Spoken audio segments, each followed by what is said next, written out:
All right, well, let's do this. Why the H3 Leftovers podcast will never return by North Star Radio. In 2021, Hasan Piker. That's very patronizing. Yeah, I am being patronizing. I don't know who the Hold on. you are, and you're over here chirping all the way from London about Palestine. The biggest political Twitch streamer on the platform was blowing up in popularity, thanks in large part to his coverage of the 2020 presidential election following his controversial departure from the Young Turks. America deserved 9/11, dude. F it. I'm saying it. At the same time, Ethan Klein.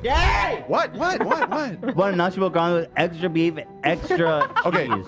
Host of the biggest live podcast in the United States, was also blowing up in popularity, thanks in large part to Trisha Paytas and the falling out of their friendship, as well as their incredibly popular yet controversial podcast, Frenemies. Ela says, don't talk about me on the podcast. All I said was, you should have the guest. He's like, we can't mention Ela. She doesn't want me to talk about, oh, she's too good for a podcast, even though we were talked about. They never once consulted me at the I beginning said of the it's a spring. She has a podcast. I brought life to the H3. Given the increased popularity of left-wing politics at the time, after the grand finale ending of the Trump presidency, these two controversial chronically online men decided to team up once and for all to bring to the internet the greatest political podcast of all time, that being the H3 Leftovers podcast. That's right. Years went by, delivering to knowledge-hungry young people the tools they need to build a better future for themselves and their communities. But this all came to a screeching halt when one catastrophic event took place in historic Palestine on October the 7th, sparking hours upon hours of what at first seemed to be productive discussion, but what soon turned into quite childish one-sided debate. If people are mad about that,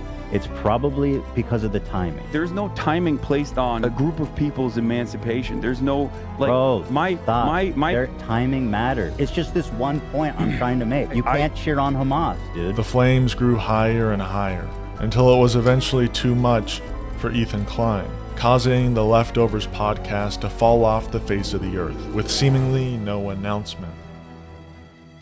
This is what happened to the Leftovers podcast. And this is why the Leftovers podcast will never return. I think it's kind of funny to see like an effort post from a leftist about like a podcast that I was a part of. You know what I mean? I rarely ever have Hasan Abihez that make like effort posts in general.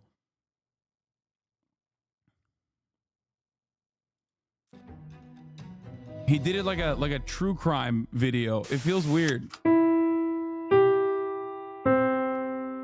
They said they were Today's ashamed. broadcast is brought to you by viewers like you. Become a member today and unlock exclusive content at patreon.com/NorthstarRadio.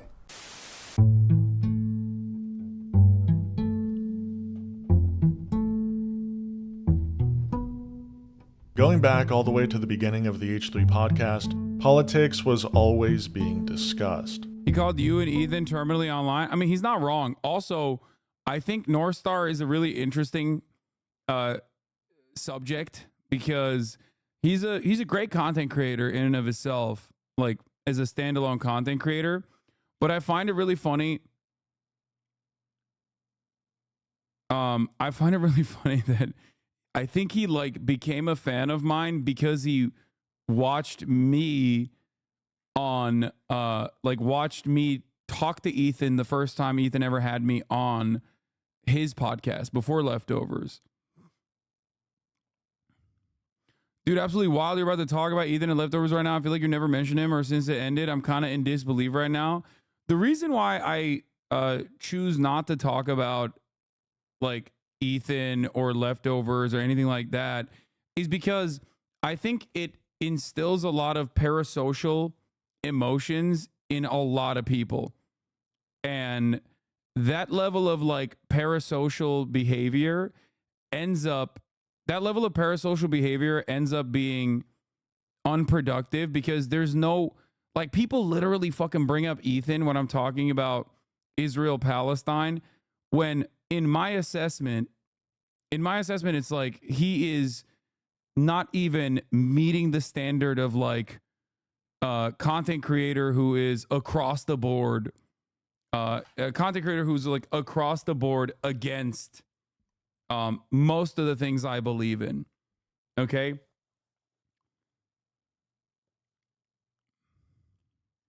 That's it. That's it.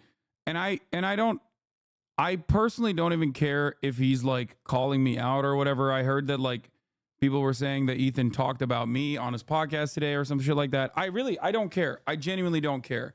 For me, you know what I do care about?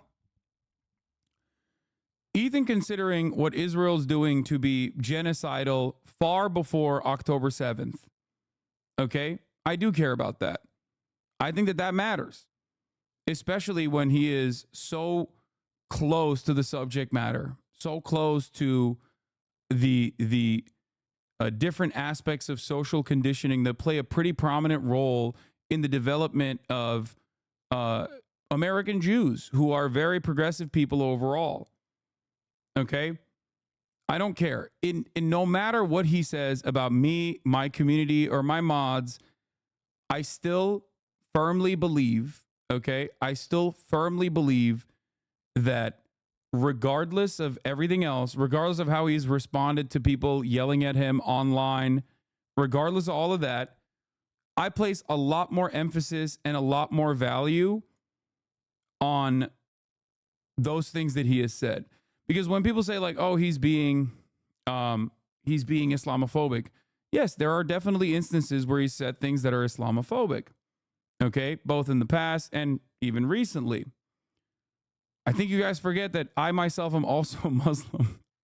So when he does that, it's not like a dehumanization that doesn't feature me at all. It does.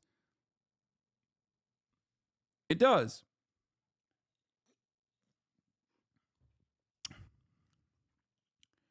But like I said, time and time again, it ultimately doesn't change this dynamic. It ultimately doesn't change my understanding of the situation. He's also going after Frogan, though, right now. Just don't get upset when HD Dorks brigade this channel after reacting to this.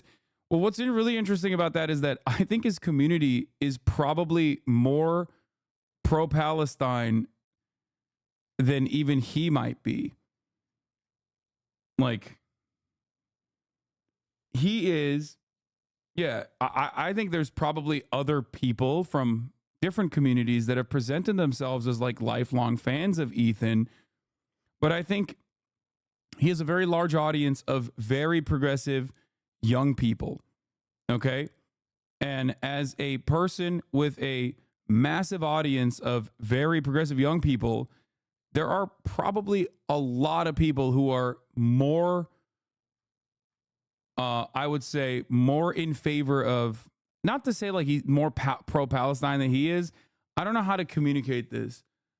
Like, I think his audience probably is more at odds with him on this issue than he suspects.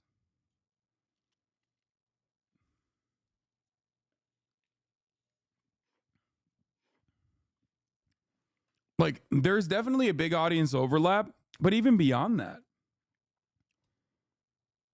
like, I think that there are probably more anti-Zionists in his community, overall than I mean, I don't even think that than he thinks. Like, I think that a lot of the anti-Zionist sentiment was attributed to me, but I think that's just what happens when you have a very progressive community overall.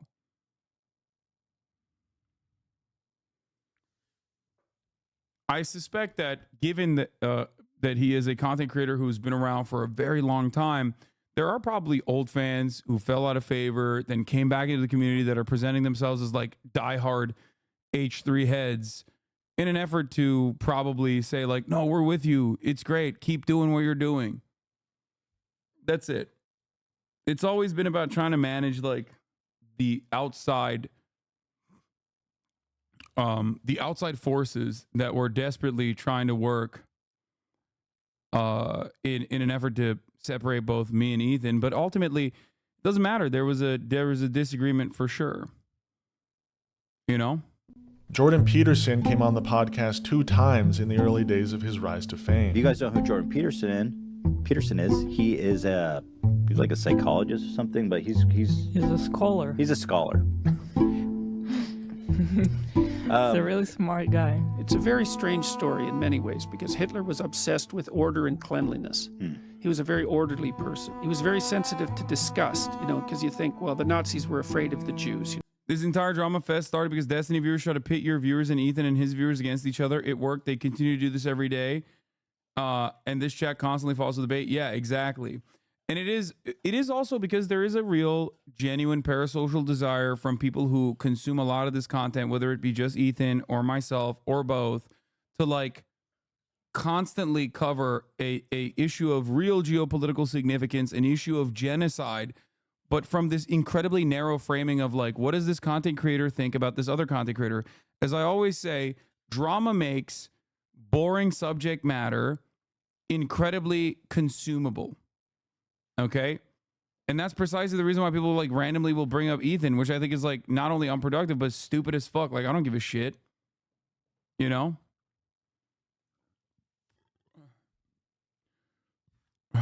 Anyway.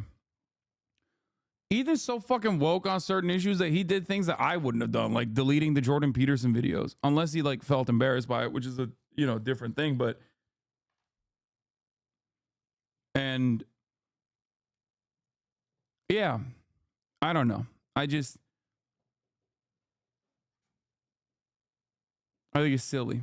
Because they were other, and that's not right. What's more accurate is that, especially Hitler, he was very sensitive to disgust. That's what it looks like. If you're disgusted by something, then you want to eradicate it. Right? If you're afraid of something, you want to run away. If you're gonna make a why left to left video and do a right wing shift, mark my words. No, you're wrong. No, I don't think so. I don't think so. You're crazy. No way, dude. No fucking way. Like, I would believe that for a lot of other people, but I would not believe that for Ethan. No, especially because you see, this is what I mean. This is what I'm talking about. You guys are lasering in on one issue and not thinking about like the person, okay? Not thinking about the person, not thinking about all their other perspectives, all their other opinions. He's currently hanging out weekly with the Nelk Boys. Again, you're looking at like, no.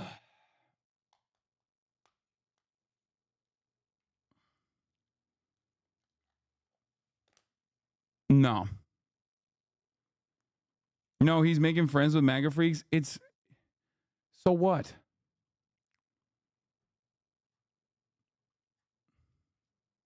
So what? He's always had a shit ton. He's always had a shit ton of like right-wing freaks and whatnot in his orbit.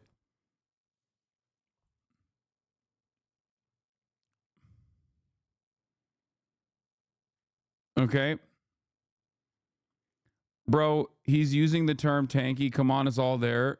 No, it just shows that he's extremely online. You're doing it already. You're doing it. You're doing it. Just watch the video. Away from it. If you're disgusted by it, you want to burn it to the damn ground. You want to get rid of it. Andrew Yang came on the podcast 2 times in the early days of his rise to fame, and in the post-Trisha timeline of the H3 podcast, political discussion shifted drastically to a more supportive, inclusive understanding of the ever-changing world. I like both you and Ethan. It's tough to watch. See, this is also the other thing that I didn't want, which was like chatters coming in here to like spark drama. There are certain things that I will not abide by. If you come in here and say, I wish you control your audience more against the anti-Semitism, is completely unacceptable. You're being disrespectful to me, and you're being disrespectful to the thousands of Jewish members in this community that are prominent members of this community for many, many fucking years. Anti-Semitism is completely abhorrent and completely unacceptable, and there's never been a moment where I've ever allowed anti-Semitism. That's it. That's my red line, okay? I'm very open-minded, and I'm very nice, but if you come in here and you ever fucking chirp and claim that there is anti-Semitism that I'm allowing in this community, you're fucking wrong, okay? That's it.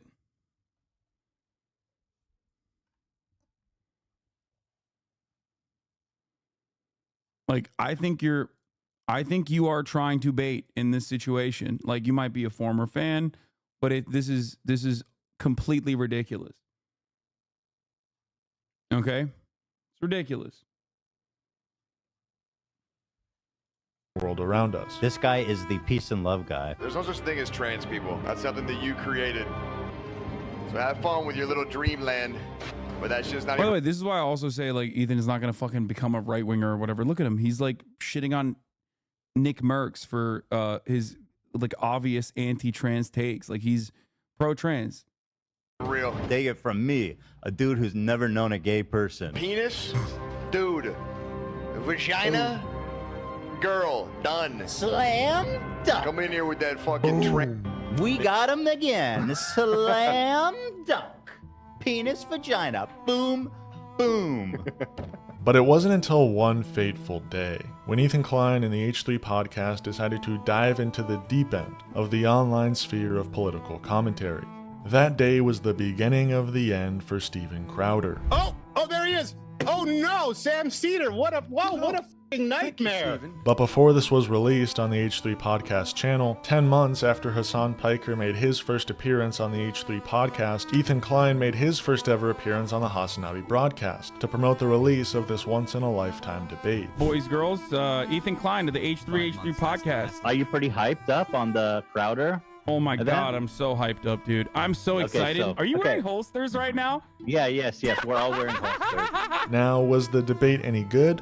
Not really. They certainly got Steven Crowder to admit to quite a bit, like running away from past debates with Sam Cedar. You're so clever. I had no idea that you were taking your show off early last time coming in today. He admitted that he followed the show last week. We got him. He admitted that he watched the show last week. We got him. Dude, we played him so hard because he literally was following. He saw that you went live, dude. We got him. Oh my God, we nailed him.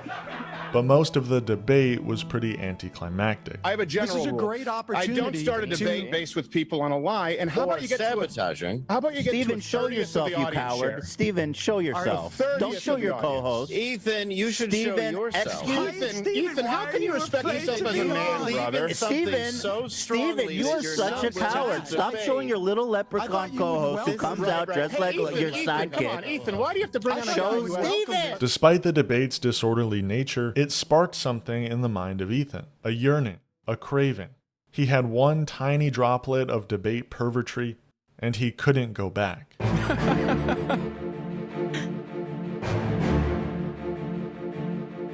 Oh, God.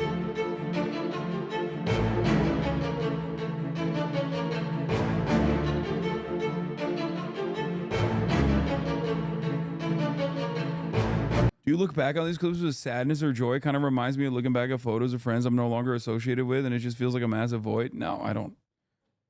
No, dude, I'm happy. Listen, instead of being sad that something ended, why not be happy that it happened to begin with? You know, that's the way I look at it. It's like the DNC. Listen, I never in a million years would ever think that I would become one of the largest content creators on any platform, okay? As a political commentator who has opinions that are completely outside of what is considered normal and good in American political discourse, I never thought that I would get to this position. So I don't take that shit for granted at all, okay? I'm very fortunate. I talk about it all the time. I probably should talk about it more frequently, to be honest. Like, I have a place that I can go to every single fucking day, okay? A community of like-minded individuals who don't fuck around, who don't actually allow any kind of like serious infractions against marginalized communities at all. Like, this kind of stuff I never would have imagined it. I became a content creator in an era where there was nothing like this, okay? You had Sam Cedar, you had the Young Turks, which is kind of funny to bring back now. You had Democracy Now!, you had like Some Air America, okay? There was nothing. There was nothing online. The entire online commentary field was captured in completely by right-wing commentators. Many people were either center-right or just straight-up fucking Nazis, okay? Literal Nazis. Now, some of them still exist. Some of the literal Nazis still exist. But like overall, there was a very, very, very little was very little space for people who were like immediately hostile to this kind of sentiment, to like leftist attitudes, progressive attitudes, to social democracy even. So overall, because I remember that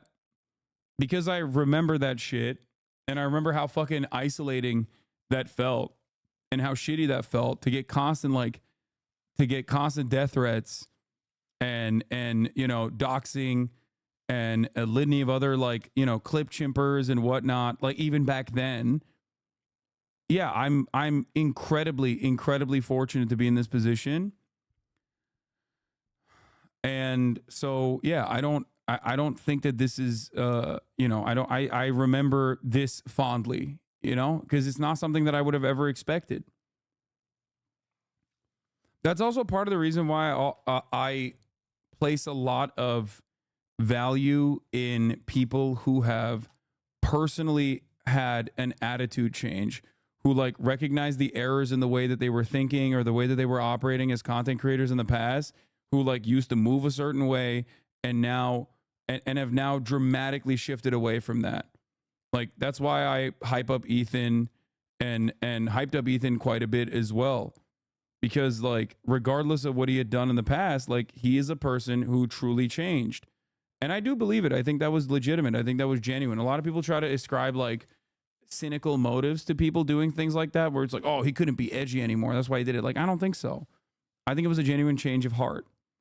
And so, you know, if someone is capable of doing that, if someone is capable of experiencing that level of growth on their own, especially as a content creator, when they could have very easily probably continued doing exactly the type of shit that they were doing and also keep farming, you know, the right as much as they wanted to, then yeah, you know, I'm gonna think about that differently.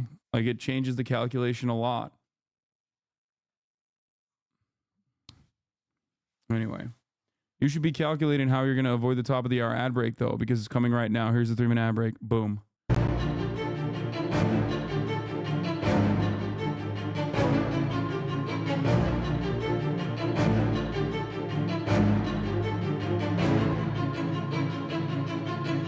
Day and night, week after week, Ethan Klein was not only debating the greatest of the great, but was winning in said debate. No, I think it's more so for women pick violent men more than men pick violent women.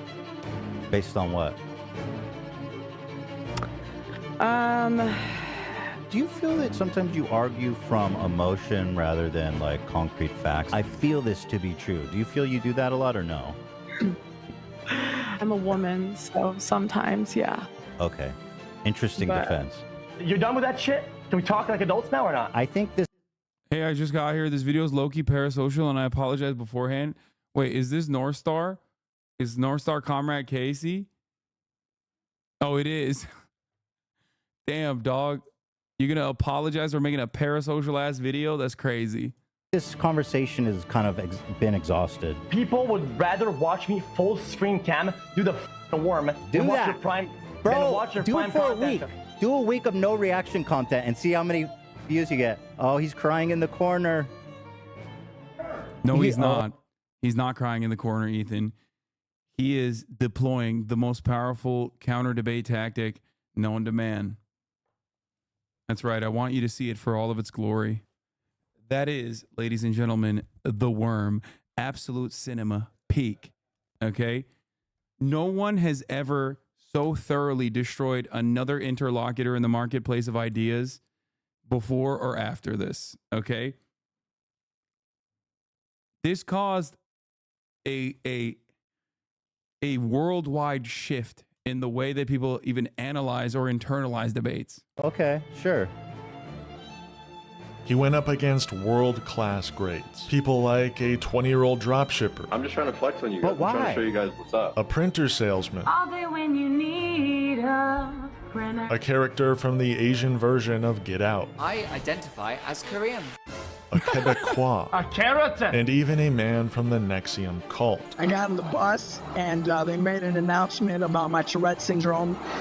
And earlier in line, a lady had heard me saying some inappropriate words. And she stood up and she said, well, we can say this word. Okay, that one was actually pretty well done. I have a theory for you. I'm ready. Okay, cool. I think you actually fake having Tourette's. Yeah, I think you actually don't have it. Here's my Austin was wild for that day. Austin just walked in, by the way. Let me just break it down. I think this is kind of a funny thing. He I just doubt looks this like is what you, happened, this- but maybe this you just sex cult maybe you just guy. called someone the N-word on the bus, and then you're like, oh Yeah. no, I have Tourette's. As somebody with Tourette's, I actually have Tourette's. I know it's not curable, so I just find that claim to be absolutely a pseudoscientific, crazy claim that has no backing in science or at all. And I think you're actually.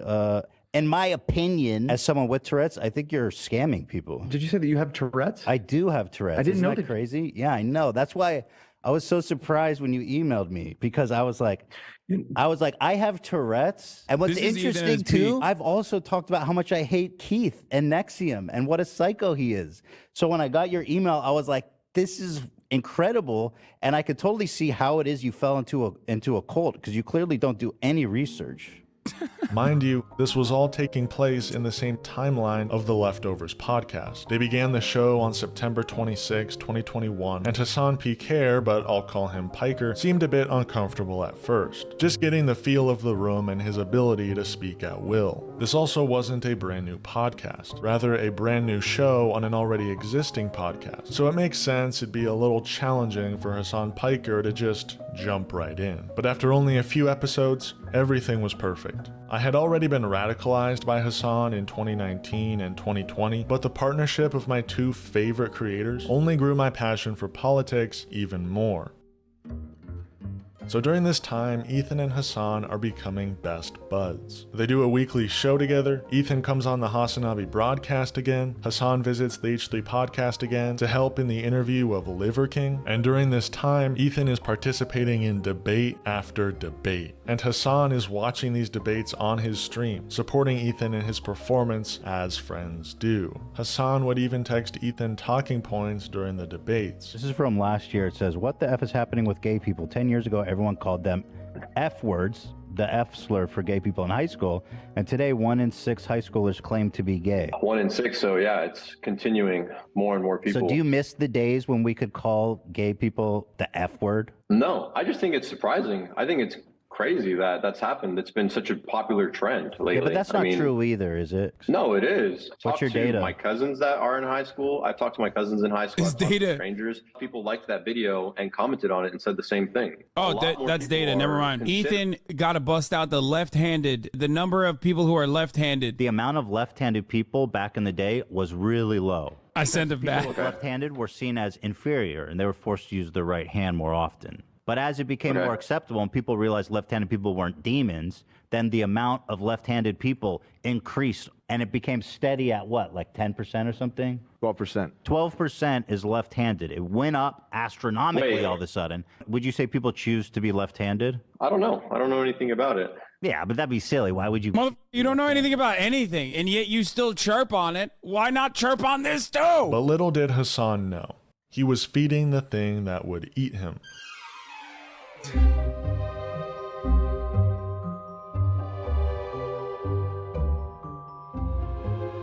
I don't know if it's like that. I don't think it's like that. He was flying too close to the debate pervertry's sun, and all of a sudden, seemingly out of nowhere, Ethan, sitting there with a very large debate ego, turned around to face towards Hasan and said, "Allow me to debate the master."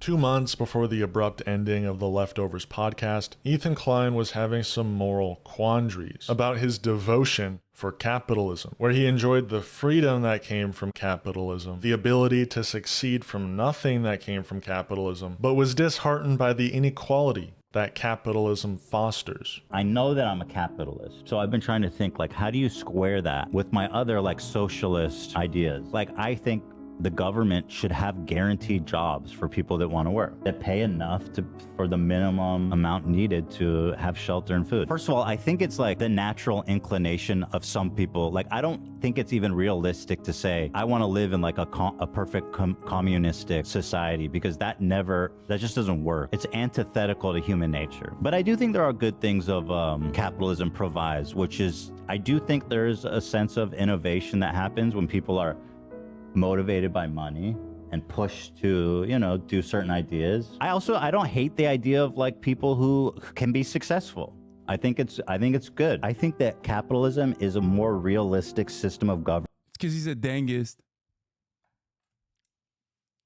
Socialism is not about poverty. To be rich is to be glorious. Ethan shall... He's a dangus, dude. To be rich is to be glorious. Governance than like fucking communism is, Communism never works because people are inherently corrupt, and whoever's in charge they're gonna be greedy, they're gonna be corrupt, they're gonna fuck everything up. It doesn't make sense. Like, it's almost like weird virtue signaling to be like, I'm living in modern day America, but I want a full communist revolution. I'll take on humanity, dude. I am a capitalist. What do you want? You know what I mean? Yeah, and I think much. But the thing is, like, they think that like workers should share in the workers should get a percent of your earnings, essentially, a percentage of their production. I don't agree with that. You're watching a capitalist pig. Deal with it. You guys are all like radical communists. There's that many radical communists. They're not radical communists. Not everybody that's anti-capitalist is a communist. It is kind of a radical take, that being. So this is like, I think this should be a pretty good indication of like Ethan's community, at least like those who are chatting in his chat. Because it's not like I was watching him during this, or it's not like I was streaming during this. I mean, it's not like I wasn't streaming during this. Like, I was probably doing, at the same time as this was happening, I was probably streaming my own shit. You know what I mean? Like these are his own fans, right?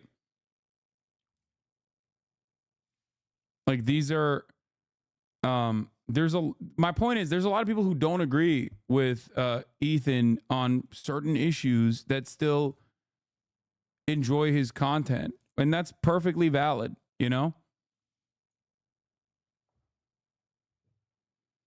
Yes, you were, and people were timed out. Yeah, I'm sure, because usually what we do is, like, when people are like, Ethan's talking about socialism or whatever, right? Like, I'm sure people were probably coming here to get me to like cover it or whatever. And I was like, not really inclined to do so because I was probably doing some other shit. That was actually a big part. There was a lot of people back in the day that would be like cross-pollinating both streams, where they'd be like watching Ethan and then would come in here to be like, oh, Ethan's talking about this, like, cover it now. And I was like, no, I don't, I'm not going to do that right now. I'm like talking about the news or some other boring shit. Okay. Like, so the reason why I say that is because, like, I think that I can't speak to what is inside of Ethan's mind beyond what he has said. And I did always get the feeling that he thought that, like, I was egging on his own community to like hate him. You know what I mean? And I wasn't. Not only was I not, but I was getting yelled at by my own community for not, in their assessment, adequately addressing his takes with the same passion and fervor that I would address anyone else that I don't know if they were chirping in a similar capacity. Like, people still yelled at me and continue to do so for not arguing against Ethan hard enough, even. You were far more mad at us than him at the time? Yeah, no, for sure. I was, because I thought you guys were being ridiculous. I still yell at people when people come in here to be like, Ethan said this, Ethan said that. It's like, it's for me, it does not, like, it doesn't really matter necessarily, because once someone ultimately is like, what the fuck? Once someone ultimately is 90% there, right? If there are personal hangups, or if they have like a personal association with the subject matter, and I can't like get over that hump overall on a single issue, I'm not just gonna fucking, like, I'm not gonna hold them to the same standard as some like random guy I don't know, whose opinions I'm not fully familiar with, that I don't know how they arrived at those positions. Okay. And for me, the way I see Ethan is like, the way I saw Ethan back then and the way I still see Ethan is like, I think he's a passionate guy who sometimes has a capacity to fucking, fly off the handle a little bit. That's why he's got the button, right? And that in the heated moment, he says a bunch of stuff, and he will sometimes even repeat these things, but ultimately as far as I can tell, his heart is in the right place. Like when he said you're fostering a community of anti-Semites, yeah, I don't agree with that. Like, I think that's I mean, it's hurtful. It's completely untrue, and it sucks to hear, but it is what it is, And it's like full anti-capitalist. I mean, you're essentially advocating to change the entire structure of all societies today on Earth. That's not radical. Do you think democracy is a good thing, and do you think democracy is what helps prevent? Yeah, but obviously our democracy isn't perfect either. Right. But you think ultimately that being a democracy, living in a society that votes and has, the people agree on how who should represent us and who should lead us, is something like that's a better system than, like, say, China, right? Where they have a council of elites and somebody is elected from within, right? Yes. Okay, so what if we ran companies that way? On the following Wednesday episode of the H3 podcast. That's the other side of this, is that like there are a lot of people that work there that don't necessarily agree with him either. And he, like, the very fact that he trusts everyone in his production team, include especially Dan, regardless of their difference in opinion, I think it also is, it's another reason why I'm 100% confident that he wouldn't do like a right heel turn. Like, y'all are fucking crazy. Yeah.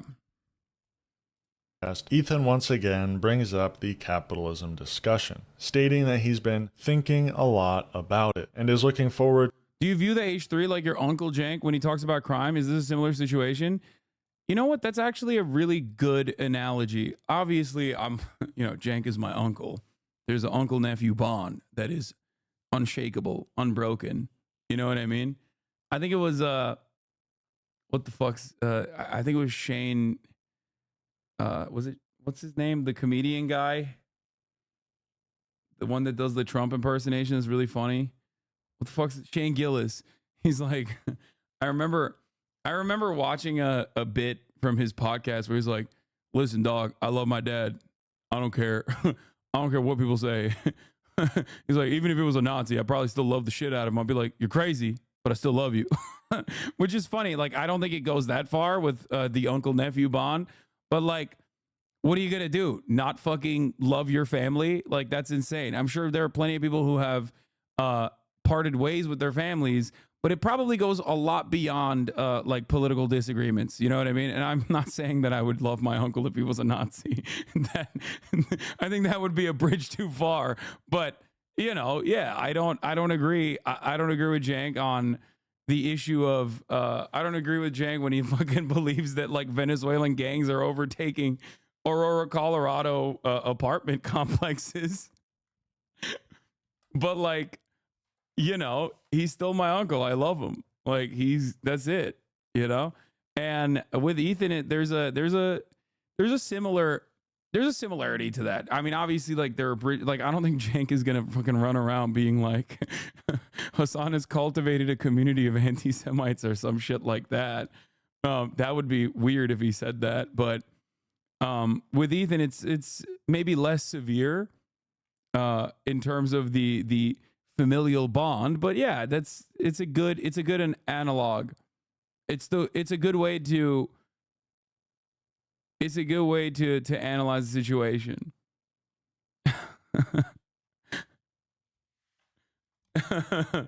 Oh man.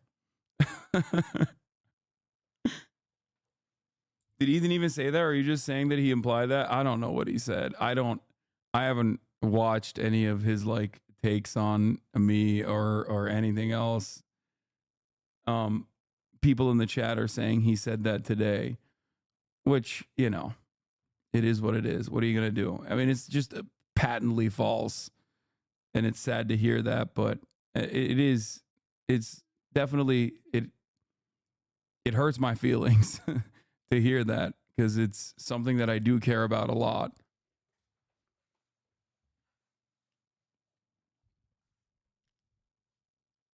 Anna might be a better comparison, maybe. Yeah. But no, not really. I mean, I guess. He said a small portion. No, there's no portion.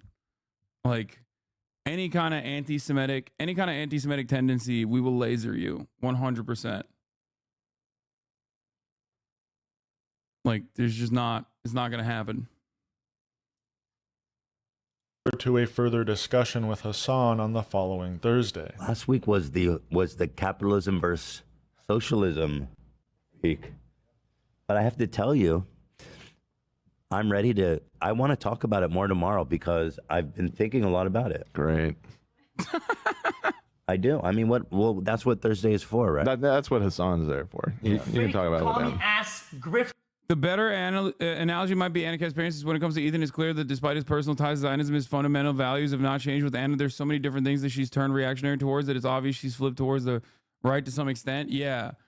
Like, I think I would look at the situation differently if I saw Ethan, like, not on the issue of Israel-Palestine, but if I saw him, like, fucking taking like transphobic stances or something, like, then I'd be like, okay, maybe it's a little different.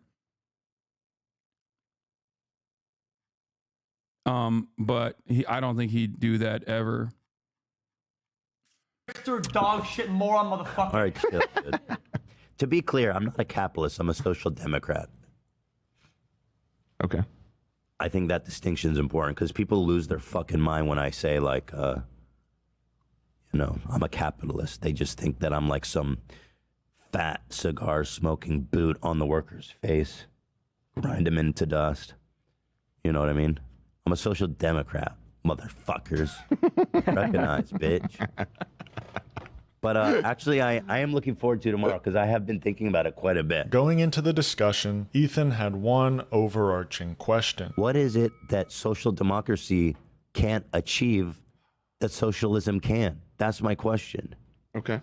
Let's talk about it tomorrow. Yeah, we'll talk about it tomorrow. Now, does Ethan actually want the answer to this question? Does he actually want to learn? Or does he simply already have an opinion on the subject he is willing to argue for hours? Yes. Ethan prefaces the discussion. In the case of Ethan, it follows from being an Israeli, being propagandized, and having family living there. What happened to your uncle? Did he adopted shitty positions? Dude, great question. I think he just like saw too many homeless people and his brain broke.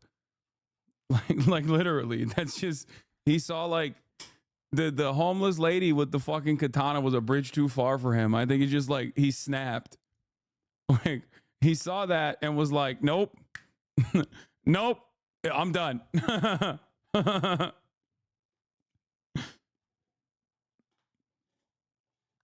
Like that's, I think that's what it is. Plus he's old. Like he's like 50, you know? Come on. This guy keeps asking me questions, or there's like a bunch of people asking me questions about like Latin American leaders, man. I'm not going to answer that right now.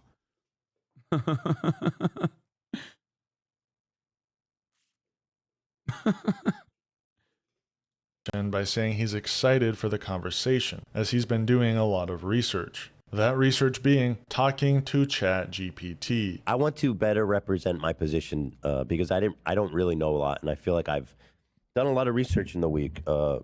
Let the conversation So, what did you do? What did you read? What kind of research did you I had a very in-depth conversation with ChatGPT. Respect. Okay. That's good. I asked it really kind of. Well, Ben Shapiro thinks it's socialist, like ChatGPT socialist. So like ChatGPT probably Lenin. Right, yeah.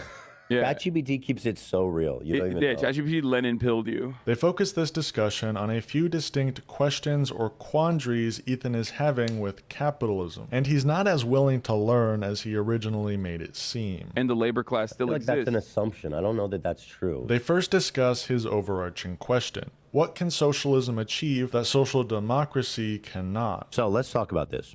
Now, my first question is this. Given that, in a social democracy, we can regulate things like taxes, housing, higher education, sharing jobs, and all this kind of stuff, what are the problems in social democracy that we need socialism to address? So social democracy is still capitalist with serious, severe market regulations, right? Mm-hmm. The issue is twofold. One, social democracies don't address some of the domestic problems because when there's still capital accumulation. So which domestic problems? Domestic problems such as labor issues, homelessness, like there's no way to fully eradicate that because the inherent class contradiction between the owner class and the labor class still exists. That's an assumption. I don't know that that's true. That there's not going to be homelessness in socialism, but there will in social democracy. Well, the idea is that completely abolishing the profit motive in certain commodities like housing,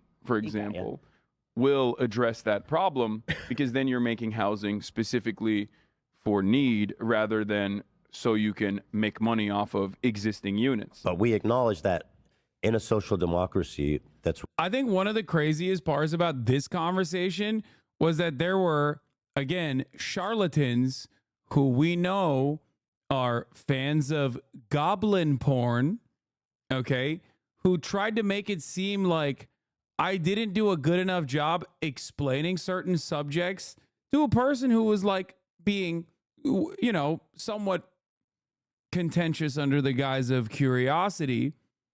Okay. And that is like one of the most annoying things because a lot of people don't actually just like look at a thing and let it sit and just analyze it with their own opinions. And they need someone to handhold them through this process. This has happened a couple different instances in my political career.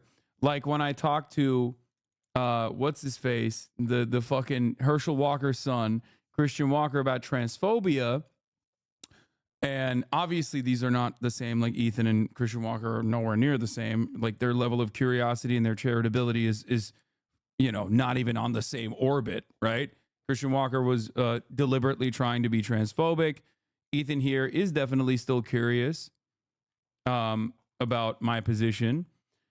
And there's a level of respect. But with Christian Walker, when I dealt with him and I talked about how like, you're being crazy for, this hyper focusing this much on like trans girls playing sports or whatever. A lot of people were like, why didn't you, dive into the data? Why didn't you do this? Why didn't you do that? Because I think that the way I dealt with it was a significantly better way, which now a lot of people also champion that position. Now that Tim Walz says they're being weird, for example, they're like, oh, it's so brilliant when Tim Walz says it. Just remember, being a real leftist is sometimes about being right just too early. And that in the future, if you were duped by other content creators in the way that they analyze certain situations and you came in here to repeat those talking points because you thought you would come across brilliant, maybe don't do that.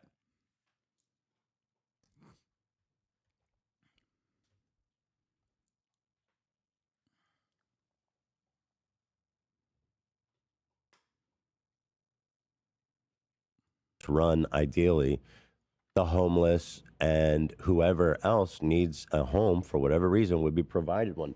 So I don't understand what socialism does better in that case. At the end of the day, these countries, the social democracies that we were talking about, still have a lot of wealthy individuals, a lot of people who are making money off of finance capital and capitalism in general. And their interests are always going to be to further erode the welfare state as best as they possibly can in an effort to claw back all of those areas that they could still technically You're privatize. putting that on them, but that's not, if you have a strong social democracy, that wouldn't be possible. Ethan then asks another. That's not true. And that is happening in Europe, all around Europe, where when there was a counterbalance like the USSR, when capital owners were truly afraid of too much labor momentum turning the tide of capital, they actually made concessions to allow the welfare state to exist. But now that there is no USSR, now that there is no counterbalance, look at all the European states. They've lost so many aspects of their welfare state. People have become increasingly more reactionary. Fascist ideology is rising. And inevitably, no matter what happens, there's always going to be that push and pull. There's no like middle ground on this subject, unfortunately. As long as capital exists, it will always be a parasitic force that tries to claw back as much power as it physically can get. And historically, this is precisely what has happened in Europe. If you look at, certain aspects of like even the medical system being purposely crippled, purposely underfunded in the UK, you have a national healthcare system in the UK, and the NHS has been purposely defunded by politicians that are backed by corporate interests in an effort to inevitably privatize certain aspects of that system. People get upset, people get increasingly more mad at the way things are, and they have no way, and both parties are obviously captured. Both major parties are obviously captured by capital interests, whether it be the Labour Party, who are basically light Tories, or the Tory Party, and then they turn around and inevitably bring in an era of privatization. It's happening in Canada as well.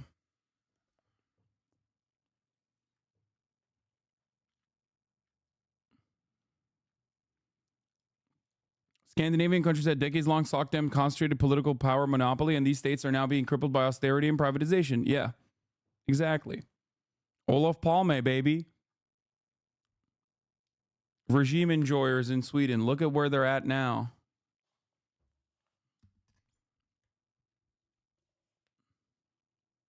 Another question he's quite unwilling to hear the answer to. Are workers still being exploited if all their needs in housing, food, and healthcare are being met? Worker exploitation seems to be at the heart of socialism and communism. Yes.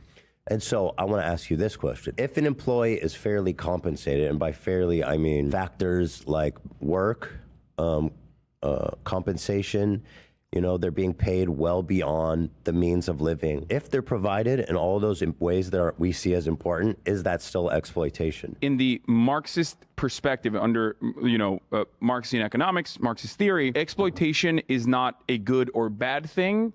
It is just a thing that happens. Okay. And it goes back to something I've described many, many times over. There are two classes. There is the labor class, the wage laborers, the proletariat, and the bourgeois class, the capital owning class, right? Mm-hmm.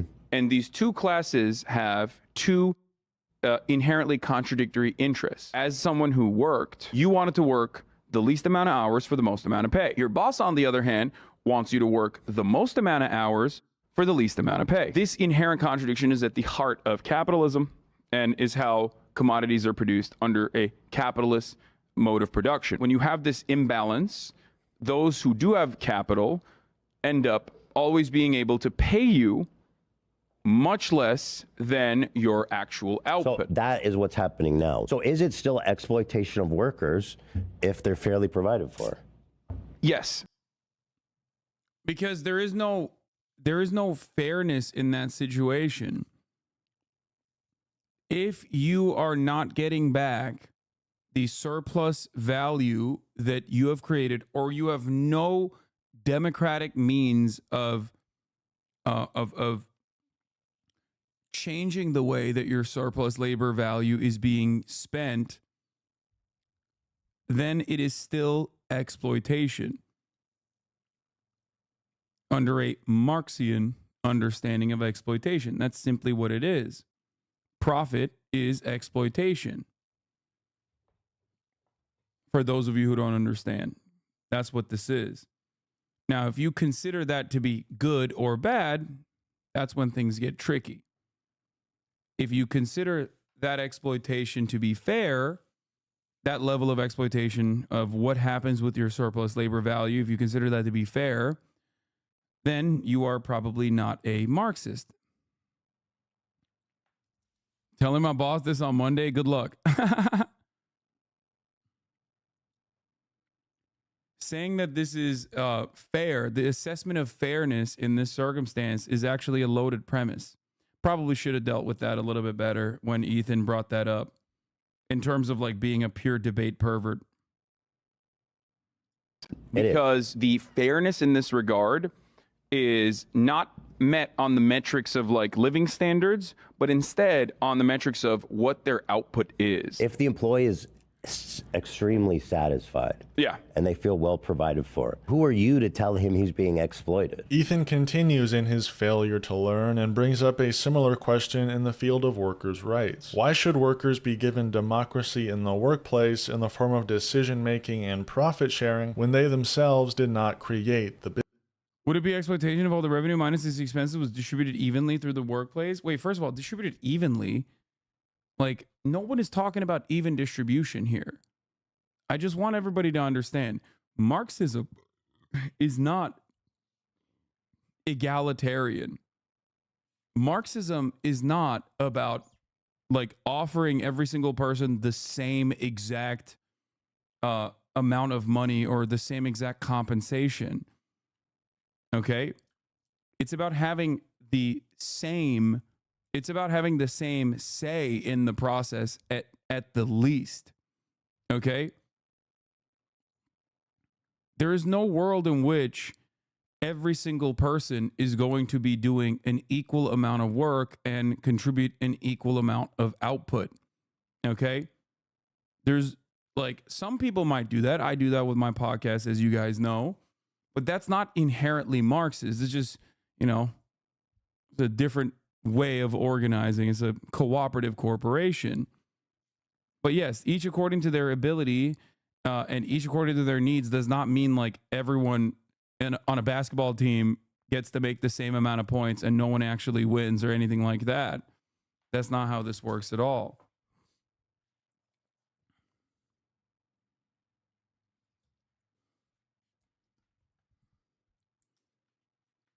How do employee-owned companies fit into this? That's a great question. I mean, every single company works differently, but in terms of the way that profits are distributed after your base wage pay is given to you, in like depending on how much revenue the company has generated, you get to have a say in the process of how that revenue is distributed.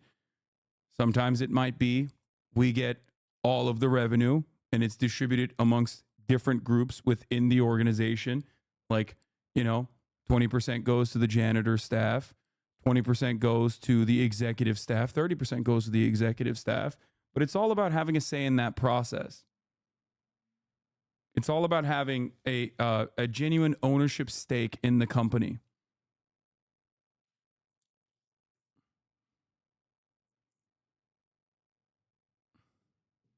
Just mentioned Star Trek. Not everyone's the captain. You still need the mechanics. Exactly. And it does not mean that the captain and the mechanics are going to be paid the exact same either. Well, Star Trek is technically communist, so there is not really... They've moved beyond the need for money in their society.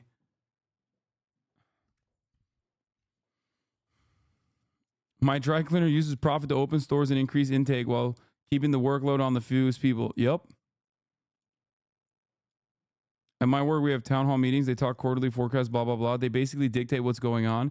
In my optimal company, we go to that town hall meeting and each employee has an agenda card and we vote on a set of issues. Yes. The irony is capitalist corporations have a semblance of that.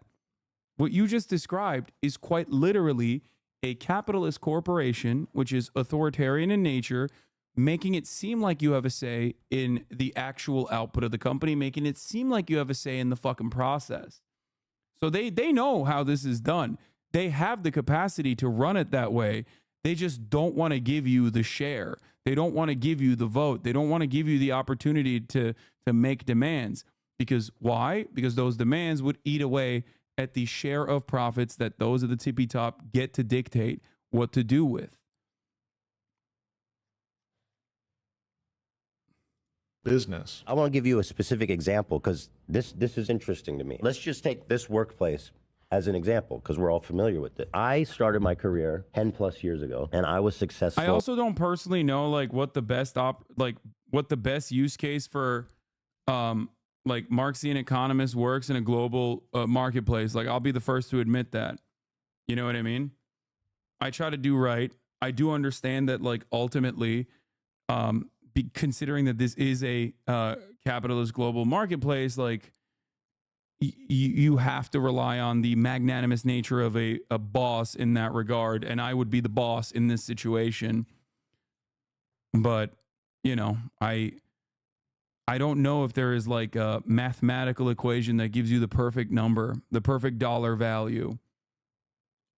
By myself with 0 employees. I made a lot of money. Because there's someone in the labor theory of value still applicable in a service-based economy. Follow up. If it is like a recession year. Are employees in a socialist system obligated to pay you above the revenue generated by your labor, even if the value brought in by your labor nets you below living wage, such as in a bad recession year? Exactly. Like, I don't have a good answer for that question. But I do know that like in a recession year, employers in a socialist system are obligated to pay you above the revenue generated by your labor is not correct. Also, the idea is that like you're describing capitalist market conditions ultimately, like in terms of recession years and inflationary shocks.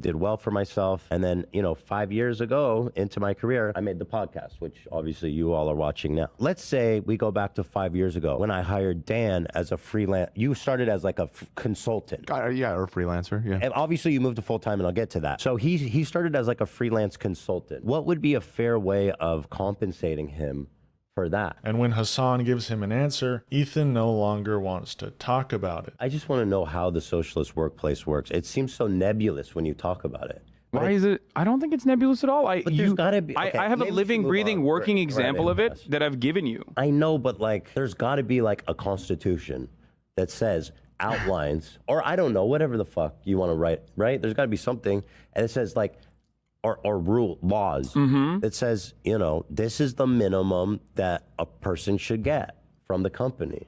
Yes. And it should be married to the output. It should be married to the productive forces. It should be married to the output. That should be pegged. We talked about this enough, though. I don't want to bore people. That should be pegged to the performance.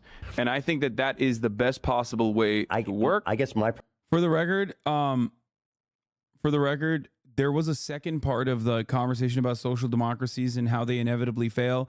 I gave the first example in domestic inequality, and then I actually expanded on that to talk about the global inequality, which is the over-reliance on exploitation of the third world of developing nations, the unequal exchange with the global south, and that is obviously the broadest reaching and most consequential aspect of global capitalism. But Ethan did not want to talk about that in that situation. But I think that is like, for those of you who want me to elaborate further, it's something that I talked about quite a bit. It's something that I have talked about quite a bit, rather. But I do often I don't like to talk about it because, this is a nation in the imperial core. Many of you are watching from Western nations, so you do benefit from that. So you are a little bit of a labor arista KKK rat in that regard, which is why I think it gets touchy when people talk about that. I think we're not there yet in terms of our understanding, our class consciousness, in order to invoke class consciousness and a sense of and instill a sense of solidarity among American laborers with respect to, like, you know, the children mining minerals in fucking Congo. So there is that as well. People get really touchy about that when they start having to reckon with that reality. What also needs to be mentioned is that Marxism leftist theory do not automatically equate to a more charitable social norms either. This is to say socialism, Marxism will not make people better people. It's an economic structure, not a social one. Marxism can lead to better living outcomes, but it will still produce shitty people. It's about minimizing those people. Exactly. Just like I always say. A lot of people are hurt. Hurt people hurt people. If you fucking eliminate one of the major issues that they have in their lives, they are less likely to become unstable. They're less likely to become little freaks that say Haitians are eating cats and dogs. That's why I always say Medicare for all means for all. It includes Nazis as well. The entire goal of systemic change such as this one is to stop more Nazis from existing.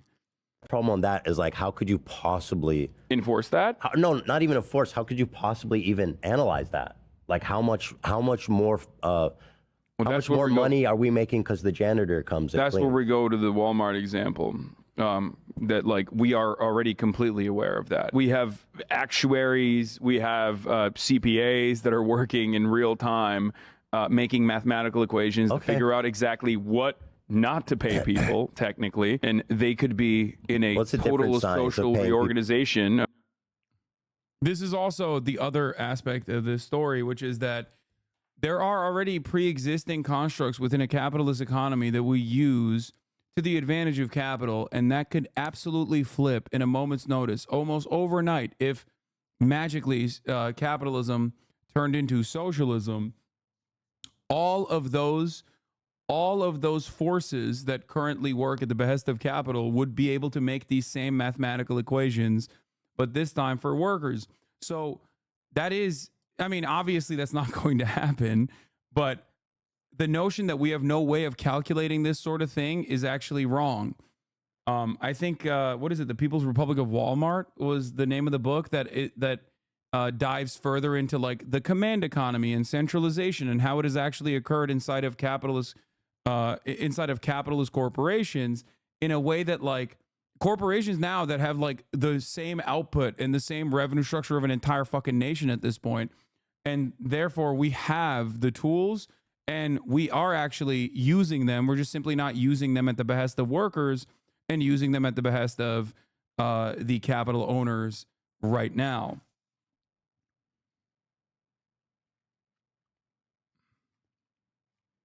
Like, look at Amazon. You know what I mean? That's an entire fucking nation state in and of itself.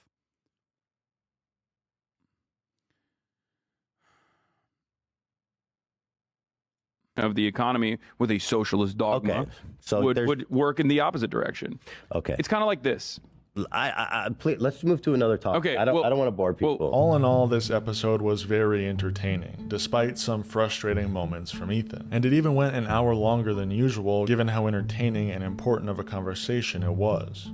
This Leftovers episode was definitely not a contributing factor to the conclusion of the Leftovers podcast, but it definitely was a sneak peek for what's to come.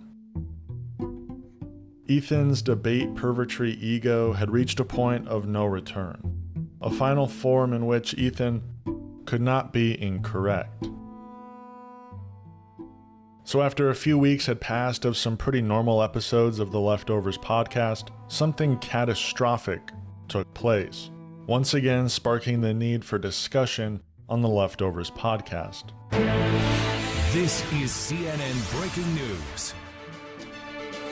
Hello and welcome. I'm Jim Sciutto in Washington. It is now 4 a.m. in Gaza, where Israel is striking back at Hamas targets after these attacks we saw play out over the last 24 hours. Prime Minister Benjamin Netanyahu says his country is at war. The militant group launched an unprecedented early morning series of attacks on Israel, firing at least 5,000. Question, brother, for a social democracy like Norway, how exactly is it exploiting the global south? For example, the Norwegian pension fund is generated primarily through surplus oil revenues. Even further, Norway does not exist in a vacuum. Every commodity that you purchase as a Norwegian person when you go into a Norwegian market is still in some way directly tied to the global economy, and the global economy is capitalist, and therefore, like when you are like Norwegians use iPhones, you know what I mean? It's the simplest example, right? Norwegians use iPhones. Think about the process in which you have to extract natural resource from the global south in an effort to make those iPhones, right? Like just the batteries alone are exactly what I'm talking about in terms of like social democracies still relying heavily on the exploitation of the global south. It's not, and for the record, when I explain this sort of stuff, people get very mad. They're like in their feelings. They're like, what the fuck, you do that too? And it's like, I know. I have this recognition. It is also something that is impossible to avoid. That's why leftists will say there is no ethical consumption under capitalism, because it's just impossible. You cannot exist outside of the grid, right?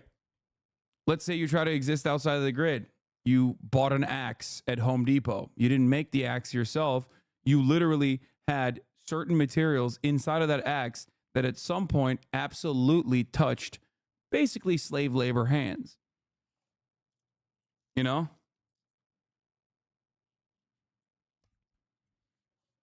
This is why Lenin was absolutely correct when he said imperialism is the final stage of capitalism and is an absolute necessity. Imperialism is a necessity under capitalism because you have to consistently eke out slimmer and slimmer profit margins as the profit rates have a tendency to decline. So then you have to look for new markets. And the only way to keep certain markets low enough so that your profits are high enough in the Western world, you have to keep them servile. You have to keep them, you know, in shitty conditions. That's why Parenti said, I think it was Parenti who said, Africa is not poor. Africa is rich. You don't rob a poor person. You rob a rich person. Africa has been kept poor because of its immense wealth.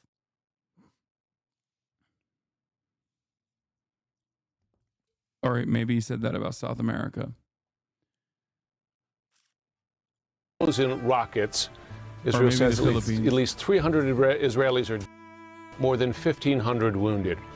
This was not just rocket attacks, though. The terror group overran border. They are underdeveloped and they're not underdeveloped. They are overexploited.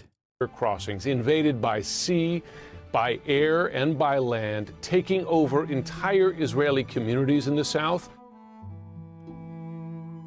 We must warn you, many of these images are graphic and frightening. However, leading up to this episode, Ethan has some initial discussion of the October 7 attacks on October 9th. So over the weekend, Hamas, who is the governing, they're organization, but they're also control Gaza Strip. They somehow managed to put together this surprise invasion of into Israel, and it was, it was horrific. So far, at least 700 Israelis, which is nuts. One of the crazy things was there was a nature party, a peace party, they actually call it, ironically, and I guarantee a lot of people there were pro-peace, who are anti Netanyahu and all that kind of stuff. And so yeah, for sure, they were all young.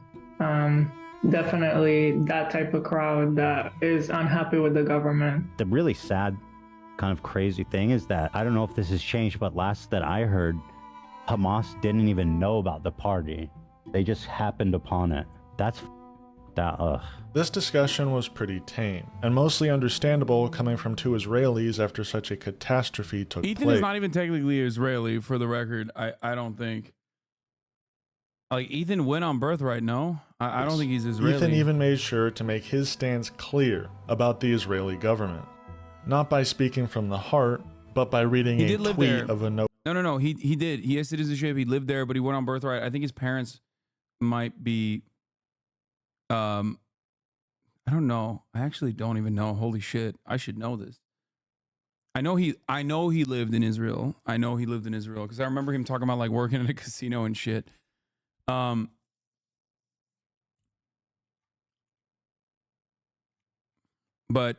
his origins are SoCal.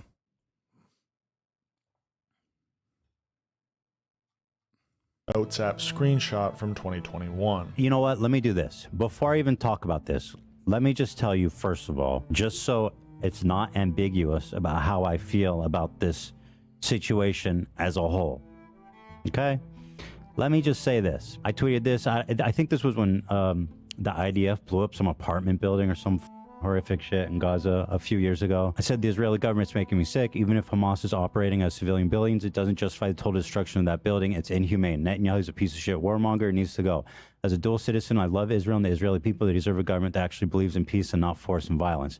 The ultra-right Jewish settlers. It's like saying you're not American because you grew up in Turkey. Come on, dude. No, I didn't know that he had Israeli citizenship. Someone corrected me and said that he does. But like culturally, like I don't think Ethan is Israeli culturally. I think Ethan is a fucking American. Like, what are we talking about? It also doesn't even fucking matter, honestly. Like, we're not talking about his background. We're talking about what he is saying. Also, this is very important for the record. They're shameless and hateful, fueled by religious zeal and enabled by the Israeli government. Ultra-right Jewish settlers. I wish settling and repossession land would stop. I wish the bombing in Gaza would stop. Gazans deserve to live in life free of fear. For all the crimes Hamas has committed, we must always remember that they are not Palestine. The Israeli government holds all the power, and it is on them to stop the violence and show a true willingness for peace. So, settlers among the greatest provocateurs in the world. This is in They're May shameless, 15, 2021, hateful, fueled Chad. by Remember religious that. zeal and enabled by the Israeli government. I wish the settling and repossession of Palestinian land would stop. I wish the bombing in Gaza would stop. Gazans deserve to live a life free of fear. For all the crimes Hamas has committed, we must always remember that they are not Palestine. The Israeli government holds all the power and is on them to stop the violence and show a true willingness for peace. Okay. For the record, like this right here in May 15, 2021 is like 90% there. You know what I mean? It recognized the humanity of Palestinians. Like, yes, it's not like, it still treats Hamas as like an aberration, as a separate entity, as a group that, like, it doesn't come with the conclusion that like people that are pushed into a corner that feel like they have no way out of that corner were inevitably going to lash back, right? They're inevitably going to fight back to fight their way out of that corner. There are definitely anti-Semites in this chat law. Point to them and we'll ban them. But if you can't find like at least a couple right now that we haven't banned already, I'm going to ban you. Point to them right now. You'd be doing us a service. This is not something that is ever tolerated. If you've been in here since 2024, July 17th, you would know that. You should know that. We smoke Nazis on a fucking daily basis. Is that chatter even Jewish, Lamau? One of those of us who are would be the first to point him out? Yeah, exactly. Maybe. He might be. Who knows?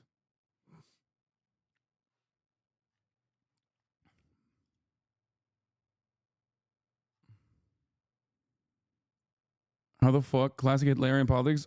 Unite the mass against a fictional minority that's coming to destroy society. How the fuck did this happen? How do you have this opinion? And then you go, there are definitely anti-Semites in this chat. Well, go ahead. Tell me who they are. Aaron Lopez. I saw a comment that said he's still a bloodthirsty Zionist a few minutes ago. Point to who the comment is. Also, in terms of people saying he's a bloodthirsty Zionist, like that is the opinion of a chatter who I disagree with because I'm currently making the argument that he is not a bloodthirsty Zionist. But you also need to understand that this is not devoid of any sort of fucking context in and of itself. Okay? This is coming from after Ethan made fun of Aaron Bushnell. This is coming from Ethan saying that this community is anti-Semitic. Like, calling someone a Zionist if they are in any way, shape, or form defending the state of Israel is not a slur. It's just what it is. Okay? Also, I think classic young Republican. He talked about how hot that pause was. Sad, stupid, ignorant. He's still a bloodthirsty Zionist either way. These are the exact same types of chatters, for the record. These are the exact same type of long-term community subscribers who pop off on me in the exact same fucking way any moment that they find a minor infraction. Okay? Just so you understand. This is something that I tried to communicate to Ethan personally and tried to tell him, like, listen, this is how politics is. This is how, like, political audiences are like. Okay? This is how they operate.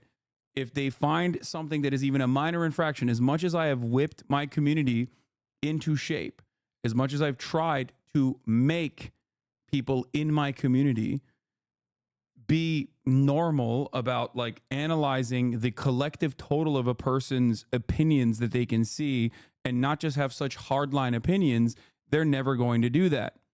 Okay?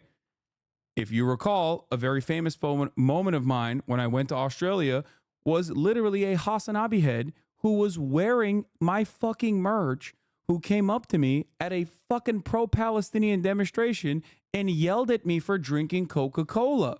Okay? Does that person actually think I am a Zionist? Does that person actually think that I'm not sufficiently defending Palestine? In that moment, they did. And if the only way to analyze that situation, and this is understandable, by the way, this is totally understandable. If the only way that you can analyze the situation is off of like what you have seen, and especially if you're seeing it over and over and over and over and over again in the chat, you're going to start internalizing it and be like, damn. Okay, damn.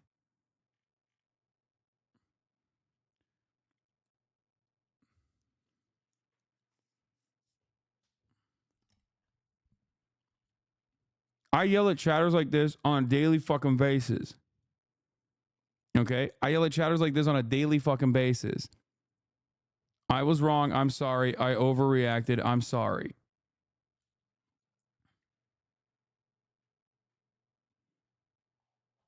This statement that Ethan is reading here is the same type of statement that libs make when Trump is in power. Same vibe. Talk until there are real stakes for you and you have to do something.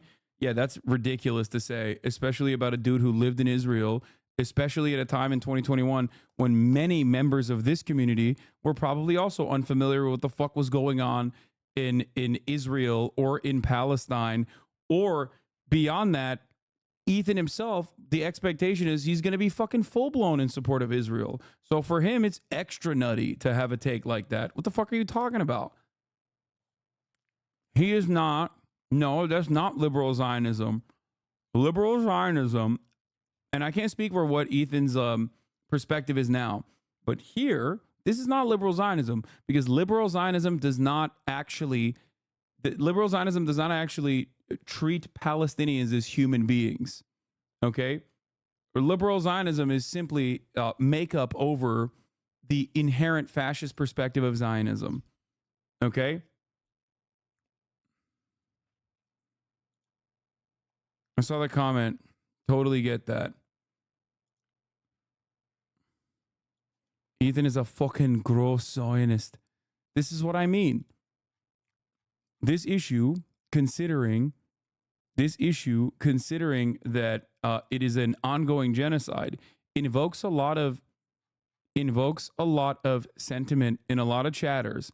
And if you have no capacity to analyze this from the lens of, like, these people are not saying Ethan is a Zionist because he's Jewish. Okay? These people are not saying Ethan is a Zionist because he's Jewish. They're saying Ethan is a Zionist because they think Ethan is a Zionist. And he might be. I don't know. But here, I'm trying to explain to you that this is like 90% the closest you can arrive at. If you think any of those people are Nazis or anti-Semites in general, you're wrong. Like, that's a ridiculous assessment to make.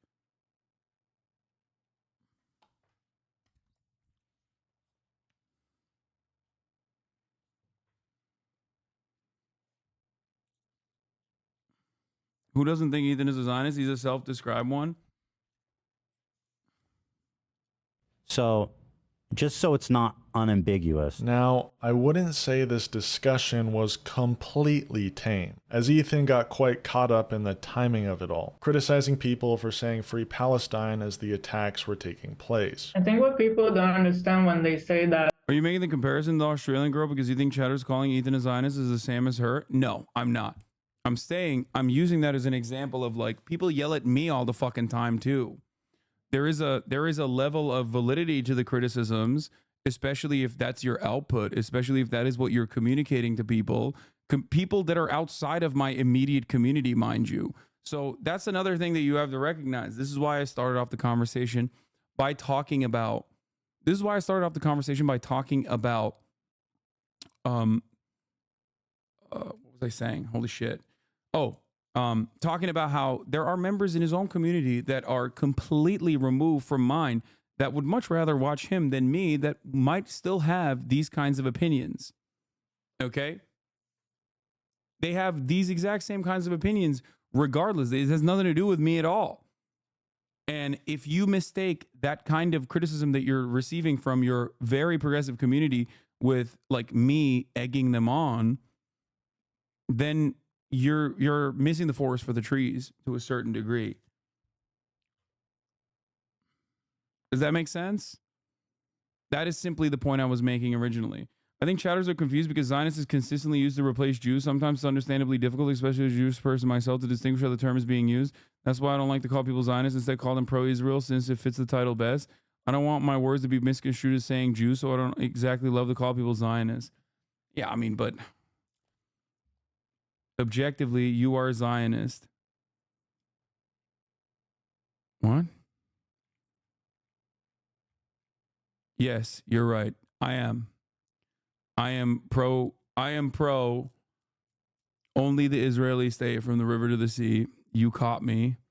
Okay. I am pro ad break.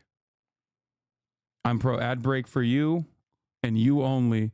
If only there was a way to do it. Oh, this is the fucking objectively chatter. Oh my God. So fucking annoying. The hyperfixation of this chatter is just me saying objectively. Yeah. Am Israel. Am Israel high.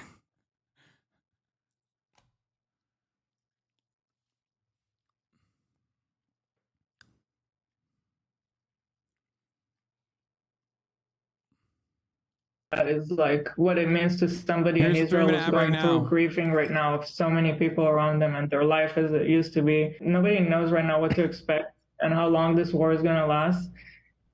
Like when you come out and say free Palestine after they just lost everybody, they have children taken away from them. That's not, if you're really for humanitarian reasons, that's not. No, like I disagree with this. You know, much love to Gila, but I disagree with this sentiment. Saying free Palestine in that moment it comes with the recognition of all of the things that happened on October 6th, on October 5, on October 4, on October 3rd. It comes with the recognition of, at the time, 75 years of apartheid, right? Like, that is the reality. And this is just, I think what's crazy about this, and you guys need to stop, you need to shut the fuck up. There are probably so many people in here right now that are literally logging every single thing that you are saying, and they're going to use that against me and against the broader point that I'm trying to make. You're falling for the bait. You really, really need to, I can't ban every single person in the chat. Okay. But this is an unimaginably frustrating situation because a lot of you get up in your fucking feelings and you want to say the most unhinged shit you can, not recognizing that there are literally currently at least 300 to 1,000 people that are watching, not just me and not what I'm saying so that they can purposely misconstrue it, but also to look at chat so they can fucking log each individual person. Okay. Log each individual fucking person. This is literally the reason why I hate talking about the subject from the perspective of what Ethan says, because 0 people actually care about my opinion on the matter. 0 people, including those who are saying unhinged shit in the chat right now. None of you actually care about the way that you are presenting yourself. None of you actually care any longer about Israel nor Palestine. You just simply want to talk shit in the chat because you think you're being anonymous. But every single thing that you say right now is being logged so that it can be used against what I'm saying, okay? Because there are thousands of hate watchers that are sitting in here right now that are purposely crafting the narrative that you motherfuckers are anti-Semitic, okay? Think about the student protests. Think about how well they conducted themselves. Think about what happened in the aftermath of the way that they conducted themselves, and people still consider them to be fucking anti-Semitic. And if they couldn't find a way to, massage the narrative, they made up fake fucking chats.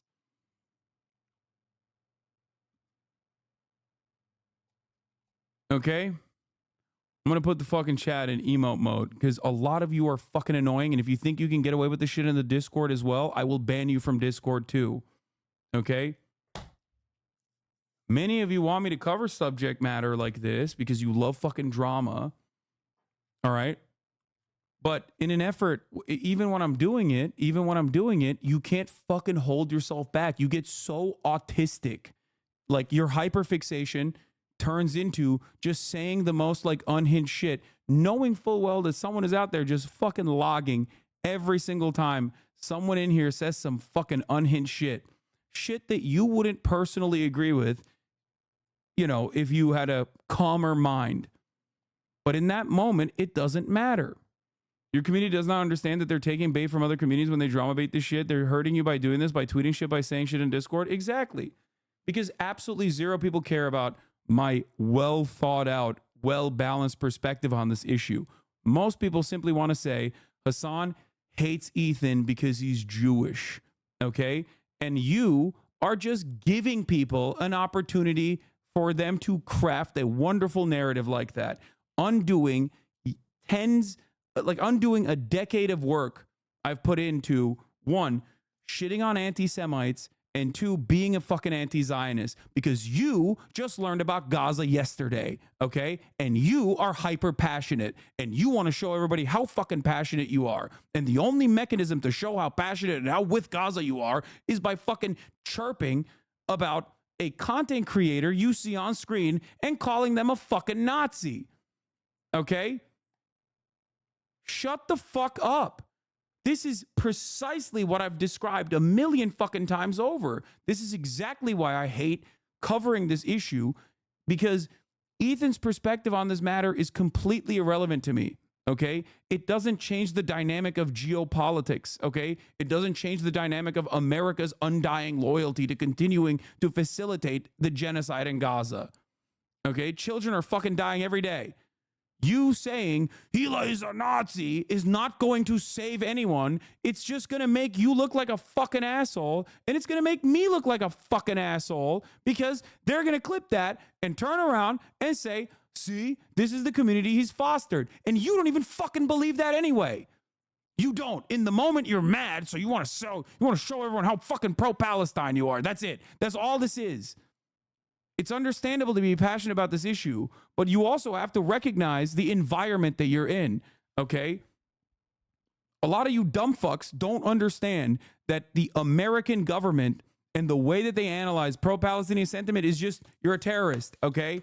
They currently are literally behind closed doors going, how the fuck do we deal with so many goddamn children talking about how much they love Hamas, okay? Shut the fuck up. It's very annoying. And let me tell you, okay, people that have fucking been doing this for years have definitely a very different framework of how to carry on their message. Okay?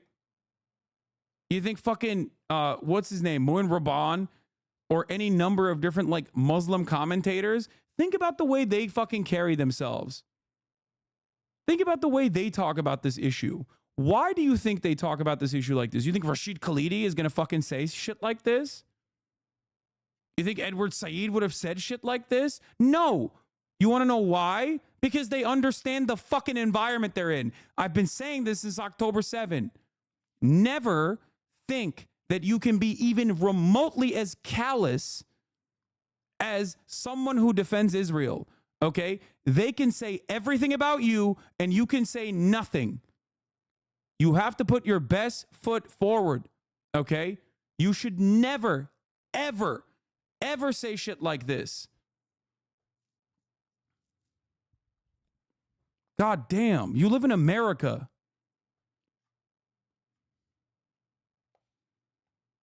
That's exactly what I said about fucking Ever say he got his office bombed simply for existing as a Palestinian in higher ed? Yeah. People who have been in favor of Palestinian emancipation, especially those from Arab background or from Muslim backgrounds, have known this reality for fucking decades. Okay? I'm sorry. I don't want to hear from white people in fucking Iowa. I love how excited everyone is in terms of Palestinian emancipation, but I don't want to hear fucking, you know, people chirping, especially when they're not the ones who are going to get fucking deported, okay?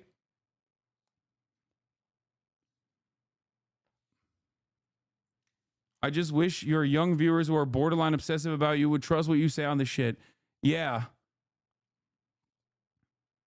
Come on, guys. Please.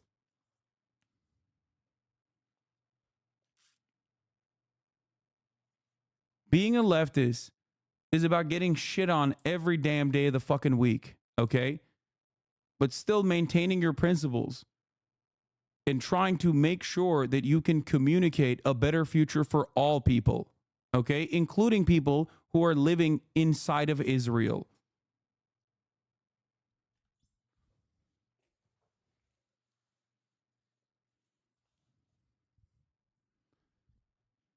Very disappointing. But now you know why I don't fucking talk about this shit that much from this perspective. Now you know why I don't talk about what Ethan has said about me, because some of you dumb fucks do get fucking out of control.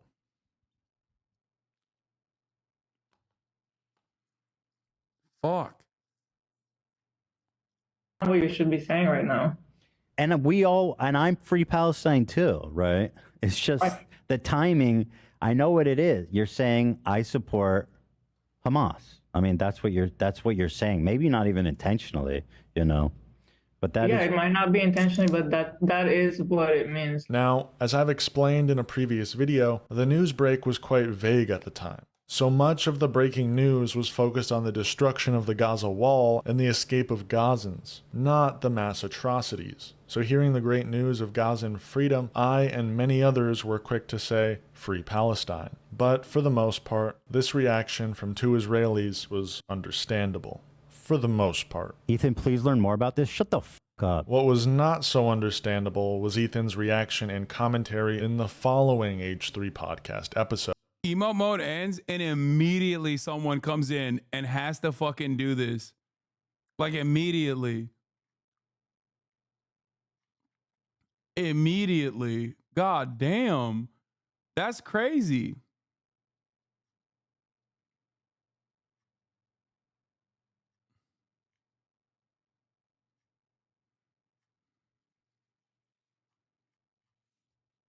That's crazy. Y'all can't behave at all.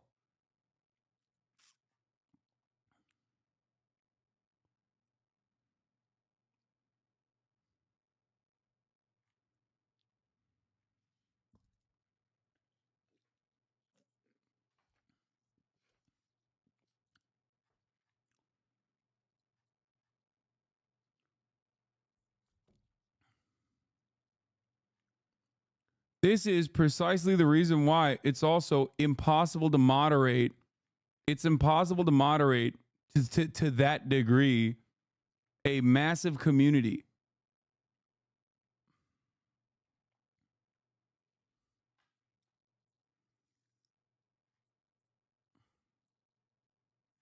Is probably D Shadows cosplaying? It abso-fucking-lutely is not. Okay?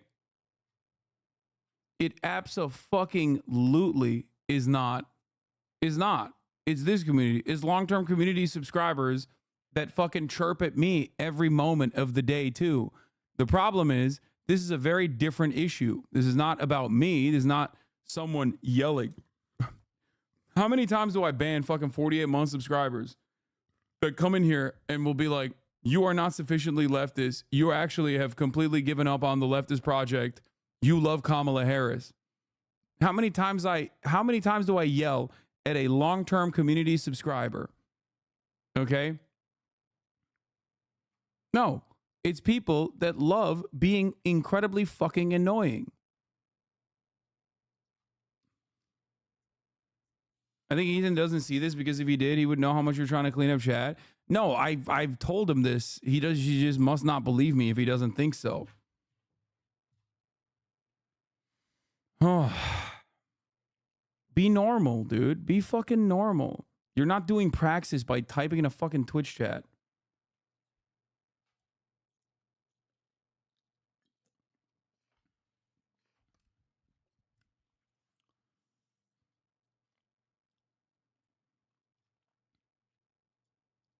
Like, if I ever catch someone being like, oh, Gila is like killing Palestinian children or whatever, I'm gonna fucking ban you. You're an unhinged psycho, dude. You're a fucking weirdo. Okay? Sorry, you are. Like, what the fuck are you doing? What are you saying? Like, what are you saying? There's fucking veterans in this community too. Do you fucking treat them in the same way? There's American veterans. Like, what the fuck are you talking about? Like, do you not live in the real world? Like, what do you, this conversation is so frustrating because it like breaks the boundary of the real world and online shit, because the people that we're talking about are people that I know in the real world. Okay? Is that what you do to your fucking uncle who's a veteran, or to your cousin who's a veteran? You walk up to him and you're like, fuck you, you fucking rape and kill 14-year-olds, you fucking piece of shit. I hope you enjoyed your fucking trip to Iraq. Is that what you do? You're such a fucking base leftist. You're the Mr. Troop Exploder. Shut the fuck up. Be fucking normal, man. Jesus Christ.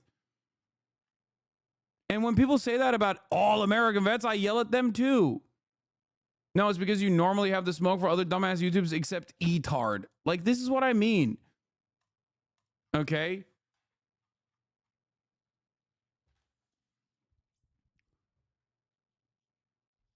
I don't even know the collective total of Ethan's like personal opinion on the matter, but I seemingly will never find out by the end of this video if you guys consistently try to make the argument about yourself. Okay? Have the smoke. The fuck do you mean have the smoke?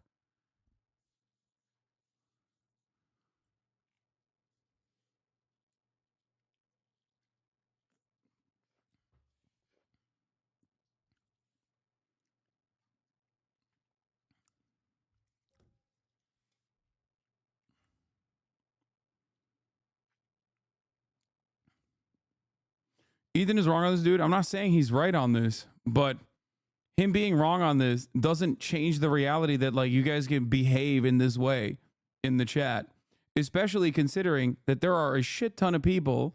There are a shit ton of people in this community right now alongside you, waiting for the opportunity, salivating to make a fucking fool of all of you and myself. Okay?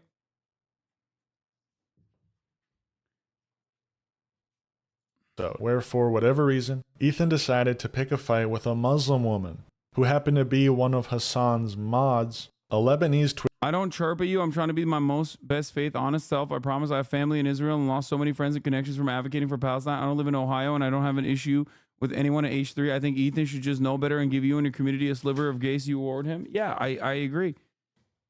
No, I don't disagree with you. It's just that this very reasonable take that you just mentioned is not going to make it to the fucking supercut that like Boner Chelly's fucking genocide loving community is salivating to make. No one is going to hear this. They're only going to see the fucking random dipshits in the chat being like, this guy's a bloodthirsty Zionist. Oh, fuck you. Okay. Do you salute soldiers over time? You see them always. I suck them off too.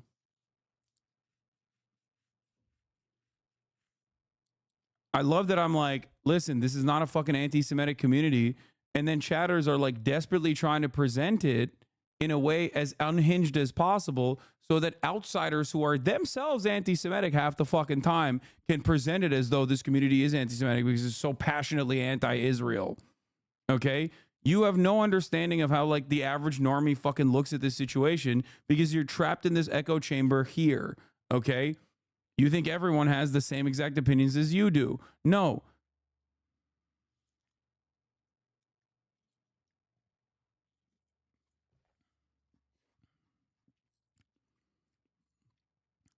Well, fuck them. They're being bad faith and will something to be bad faith about? Fuck them. Yeah, it doesn't matter because the reality is that's not how the real world works. Okay? Don't give them an extra opportunity.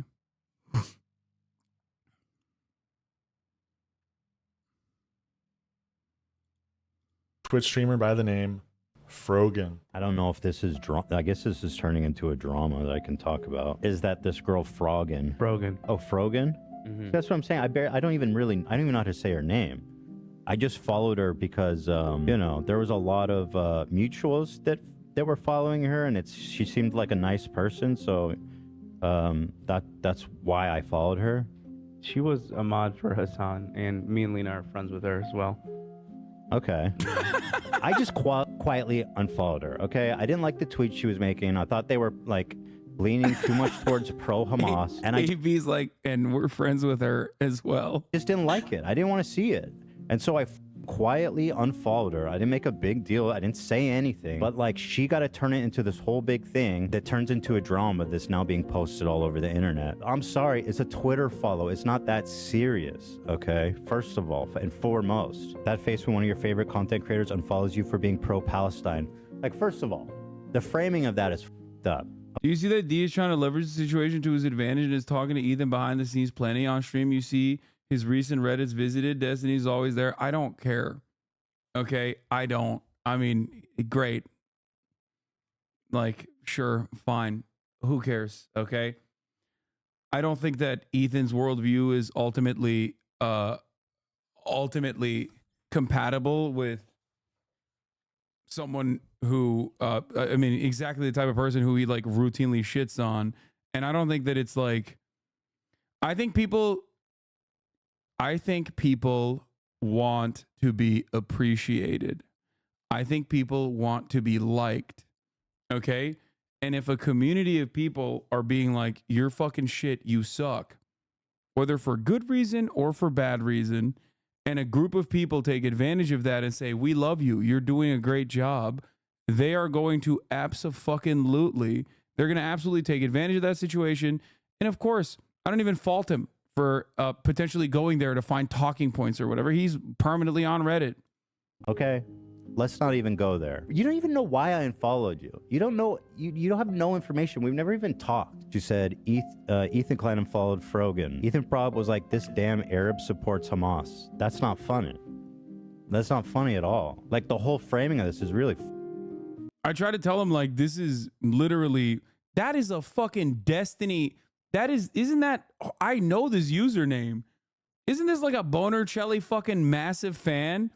Straight up, every time there's a LSF post, of me, it's that motherfucker. Wait, hold on.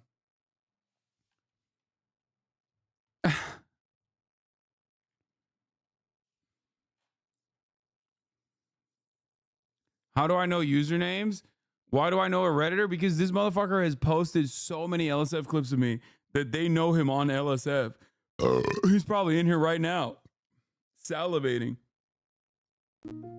Cruel. Ethan, I'll support the IDF. Refollow me. I don't support the IDF either. It's not funny. The reason I unfollowed her, because apparently she wants to know, is because of this tweet specifically and a few others. But this is the one that I was like, I don't want to see this anymore. She said, leftists preach and foam at the mouth at the thought of a revolution happening in America. But as soon as it happens in the... Is the porn star James Dean still around? Been around since 2018, dog. How many alt accounts does this motherfucker have, you think?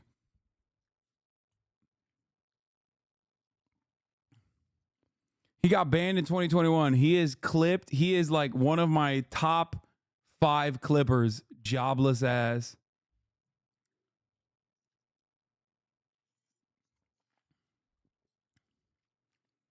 Account created in 2012. Oh, yeah. Fucking real freak.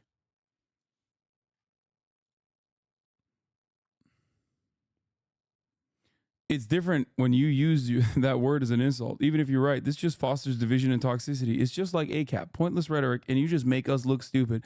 Us, motherfucker, you've been a hater. You've been a hater for years. Us.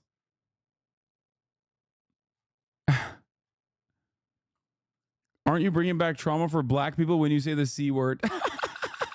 The best arguments.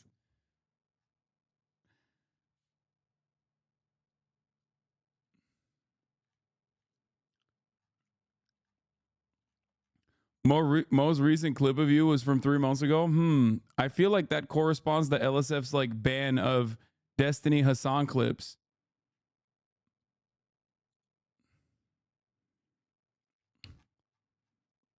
Perhaps he stopped clipping when he couldn't farm karma anymore. And also because I stopped clipping in general. Been clipping me for 5 years, brother. Holy shit. The Middle East, what they're doing is wrong. She's implying that what Hamas is doing is right. I mean, she's basically all but saying it. She's saying, as soon as a revolution happens in the Middle East, then all of a sudden what they're doing is wrong. She's saying, in her opinion, that what they're doing is right. Can you because take her it's out? a revolution. Ethan once again speaks from the heart, saying, "This was the last time I spoke about Israel," before once again bringing up his 2-year-old Notes app screenshot. She says, I've only ever heard you talk about me supporting Palestine. Are you dumb? Like, how dare you even say that, you bag? Did you think about this before you wrote it? Shame on you. How dare you defend what you said? And to even come for me as if I don't support Palestinians. This is the last time I ever spoke on Israel. The Israel government is making me sick. Even if Hamas is operating out of civilian buildings, it doesn't justify the total destruction of that building. It's inhumane. Netanyahu's a piece of shit warmonger and needs to go. As a dual citizen, I love Israel and the Israeli people. They deserve a government that actually believes in peace and not force and violence. The ultra-right Jewish settlers are among the greatest provocateurs in the world. They're shameless, hateful, fueled by religious zeal, and enabled by the Israeli government. I wish the settling and repossession of Palestinian land would stop. I wish the bombing in Gaza would stop. Gazans deserve to live in a life free of fear. And for all the crimes Hamas has committed, we must always remember that they are not Palestine, which somehow you don't seem to understand either. The Israeli government holds all of the power, and it's on them to stop the violence and show a true willingness to peace. That's the last time I talked about Israel. Do you want to keep saying this shit about me, or do you want to apologize? Because it sounds to me like... I think what's crazy about this is that, like, Ethan is very frustrated and very emotional in this moment, but doesn't recognize that, like, perhaps a Lebanese woman who's a hijabi in the United States of America could also be very emotional in this exact same moment. You know what I mean? Like, that's what's so... And the reality of the matter is, anti-Semitism is an unacceptable form of bigotry, whereas Islamophobia is a very acceptable form of bigotry. So being the bigger person in this situation, regardless of your feelings, is absolutely to not unload with a much larger audience on a person of this background. You know what I mean?